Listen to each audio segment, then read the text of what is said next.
สวัสดีครับ FC ก็ไปกันต่อครับสำหรับชุดสรุปของเรางวดนี้เราให้เลขวิ่งล่างเราเน้นไปที่ศูนย์ก็มาตามเป้าครับและวิ่งบนเราเน้นไปที่8และ9มันไปที่7 2ตัวบนออกไปที่27นะครับก็พลาดไปแค่แต้มเดียวนะครับก็ยินดีด้วยถ้า FC ตามเลขวิ่งของเราชุดสรุปของแอดนะครับถ้าเรามีเวลาก็จะวิเคราะห์ให้เต็มที่แอดว่า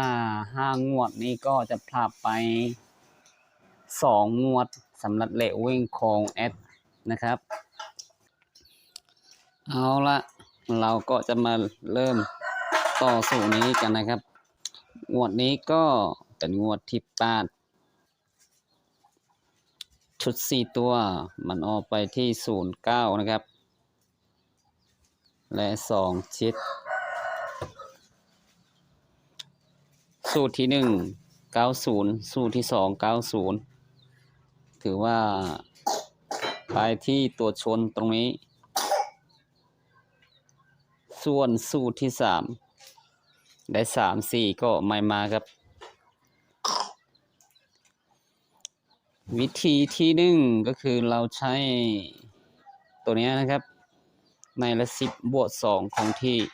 10คือ2บวก2ก็จะได้4เลย5ส่วนสูตรที่2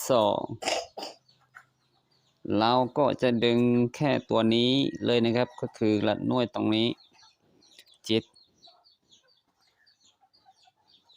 7และ8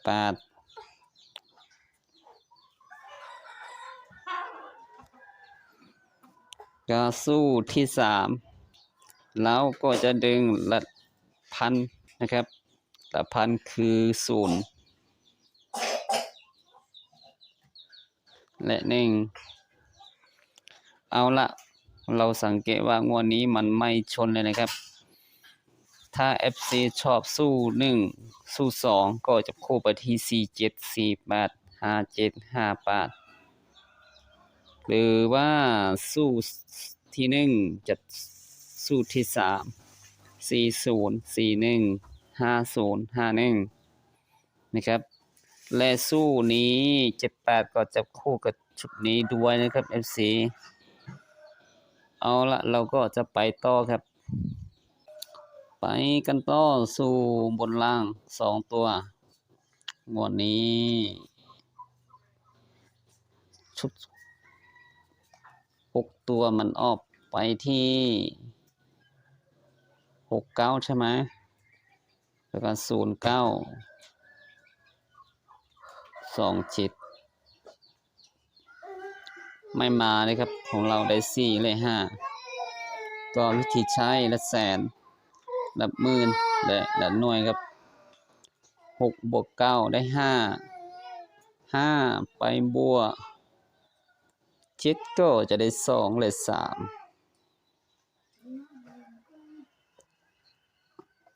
เอาละสู้นี้ก็จะได้ประมาณนี้นะครับ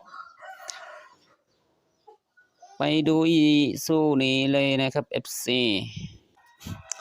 งวดนี้เราก็จะเอาแบบเนี้ยตัวเนี้ยก็คือสู้เก้าของเรานะครับทำไมสู้เก้ามันได้แค่1 2 3งวดเราก็เริ่มบันทึกตั้งแต่งวดที่1มาเลยนะครับจริงๆมันก็จะกลายครับ FC สู้นี้เราก็เดินจ้าสู้โปรแกรมที่เอ็ดได้เคยลงไปในงวดก่อนนะครับเอาละเราก็ใช้2สู้นะครับสู้นี้เป็นสู้ละ10บนนะครับถ้ามันมาที่ละหน่วยก็ถือว่าพลาดไปนะครับเราเริ่มบันทึกได้แค่3งวดนะครับเอานะวันนี้ก็จะเล่นไปที่2 3 5 7 9อยู่ในละ10ในเมื่อเราได้ละ10ก็ไปดูละหน่วยกันนะครับตัวเนี้ยก็คือละหน่วยนะครับเราใช้3สูตรครับ FC หน่วยบนนะ เราก็ดึงมาจากสู่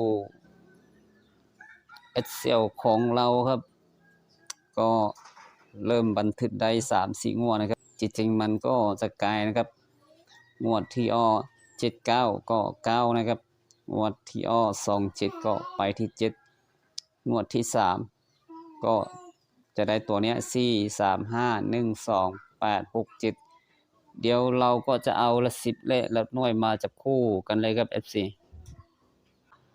เราก็ได้เกียมมาตรงนี้เรียบร้อยตัวนี้คือละ10และตัวนี้ก็คือละหน่วยครับเราจะจับคู่แบบเนี้ยในเมื่อเราจะจับคู่เราก็ไปดูอีสูนี้ก่อนนะครับคือเราก็จะใช้สู้เด่น10หน่วยครับเราเอาแค่10หน่วยนะถ้ามันไปที่ละร้อยก็ถือว่าสู้เราพลาดไปนะครับสูตรนี้เอามาจากตรงไหนก็คือเราเอามาจากสูตรเราใช้โปรแกรมคำนวณนะครับช่วงนี้เอ็ดก็ได้กลับมาที่เดิมมาที่บ้านแล้วก็จะใช้มือคำนวณถ้าเราไม่ใช้มือ FC ก็จะงงว่าทุกตัวเลขไม่รู้ที่ไปที่มานะครับเดียวนะเราก็จะดึง9 0 2 3 6ไปช่วยนะครับเอาละทีนี้เราก็จะเริ่มจับคู่นะครับตัวเด่น10หน่วยก็9 0 2 3 6โอเคตรงแล้วนะครับเราจับคู่ไปที่2 4เรามาดูตัวเนี้ยมันก็จะติด2นะครับ2 4ใช่ไหมเอานะ2 4นะ2 4 2 3 2 5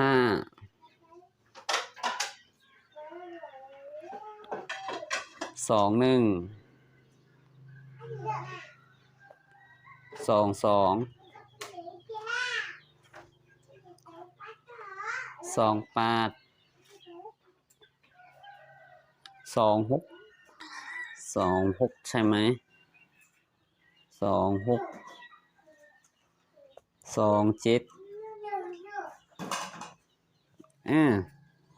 ก็จะไปที่3 4นะครับ3 4มันติด3ก็ถือว่าเอาทุกตัวเลยครับ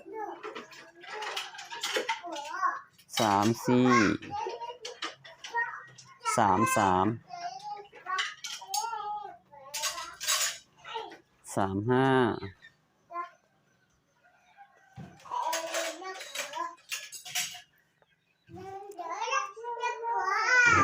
3 6ไปที่3 1ก่อนนะ3 6ก็ได้เหมือนกันครับ3 1 3 2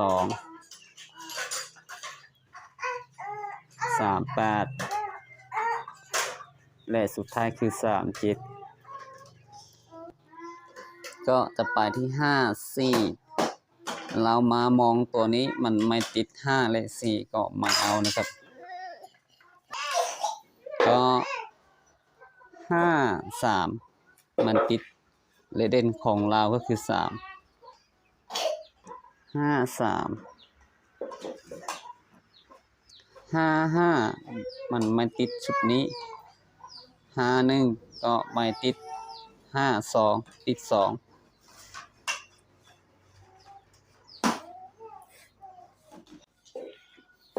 ก็5 8ไม่ติด5 6ติด6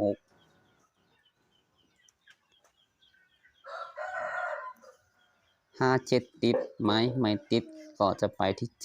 4มันไม่ติดชุดนี้7 3ติด1ตัวก็คือ3 7 5ไม่ติด7 1ไม่ติด7 2ติด2ถ้าเราเอาแบบนี้เป็นชุดตรงๆเลยนะชุดนี้7 8ไม่ติด7 6ติด1ตัวก็คือ6เอาละ7 ไม่ติดก็จะไปที่9 4ก็ถือว่าติด9ตัวนี้นะครับเอาทุกตัวนะครับ 94 93 91 92 98